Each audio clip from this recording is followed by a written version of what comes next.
Roxane, tu fais quoi? Bah écoute, je pense que si tu utilises ce qu'on appelle l'observation, tu peux facilement deviner ce que je suis en train de faire là.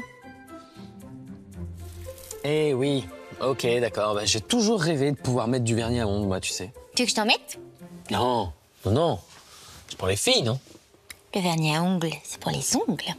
Oui, mais c'est pour les ongles de filles. Ok, il y a du boulot. On va lancer un live. Tu peux le mettre, s'il te plaît, parce que moi, j'ai les ongles qui sèchent.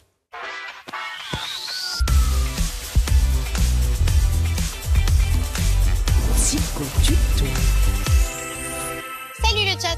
Bonjour tout le monde. Aujourd'hui, Roxane veut faire un live pour parler vernis à ongles. Très drôle, Lydie.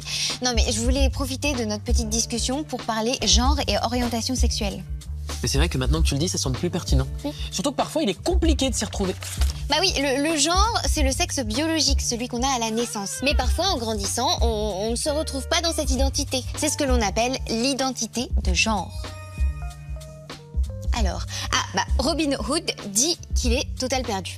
Eh bien, il ne faut pas confondre le genre et l'orientation sexuelle. Si tu te sens fille ou garçon, ça, c'est le genre. Et par qui tu es attiré, c'est l'orientation sexuelle. Si tu es attiré par l'autre sexe, tu es hétéro. Sinon, tu es homosexuel. Et si tu es les deux, tu es bisexuel. On peut être perdu vis-à-vis de son identité de genre ou de sa sexualité quand on est jeune, car on est en construction. Et c'est la période des grands questionnements. Mais ça n'a rien de grave. Au contraire, explorer qui on est, ça prend du temps. Et le regard des autres peut faire peur, comme Eddie qui n'ose pas mettre du vernis. C'est pas que j'ose pas, mais ok. Bah oui, tes amis, tes parents, tu te demandes ce qu'ils vont penser, s'ils vont te juger. C'est fréquent d'avoir peur d'assumer qui on est, surtout quand on est encore plein de doutes et qu'on a l'impression de ne pas être comme tout le monde. Mais parler de ce qu'on ressent avec les gens qu'on aime, ça aide. Vas-y, dis-lui toi. Mon chéri, on voulait te parler. Oui, on voulait te parler. C'est à propos de ta... Enfin, de ton... De qui tu penses être? Oui, voilà, bah, parle à ma place. Pardon, on ne voudrait surtout pas être intrusif. Voilà, si tu te questionnes sur qui tu es, on est là. On veut dire que l'on est tes parents et on t'aime. Alors on peut peut-être en parler ensemble. S'il te plaît. Caro dit qu'elle n'a pas envie d'en parler. Ben ça, c'est toi qui décides, hein. Tu n'es obligé à rien. Tu peux aussi bien le garder pour toi qu'en discuter avec tous tes amis.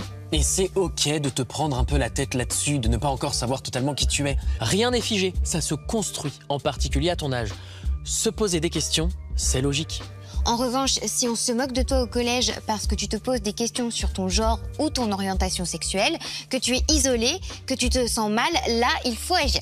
La transphobie, comme l'homophobie, n'est pas une opinion, c'est un délit.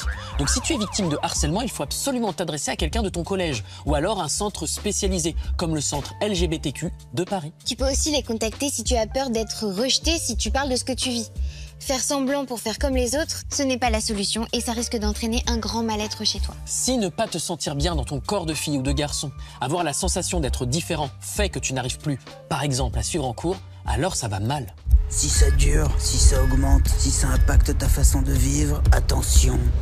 Il ne faut surtout pas rester seul. Ton mal-être peut grandir et provoquer des troubles anxieux ou du comportement plus ou moins grave. Tu peux aussi t'adresser à un psychothérapeute ou un psychiatre. Ils t'aideront à mieux te comprendre et te sentir mieux dans ta peau. Et n'oublie pas, vouloir absolument ressembler aux autres, ça ne rend pas heureux. Cela prend toute une vie pour se comprendre entièrement. Alors, te mets pas la pression. Sur ce, bisous le chat.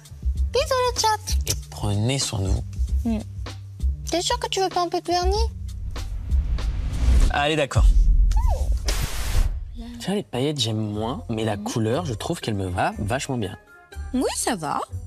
Tu fais ça bien et... Ouais. Tu penses que tu peux me faire un dessin? Genre une licorne ou le Massif central? Alors, écoute, Eddie, c'est bien d'assumer ses goûts, mais c'est aussi bien d'avoir, du coup, hein?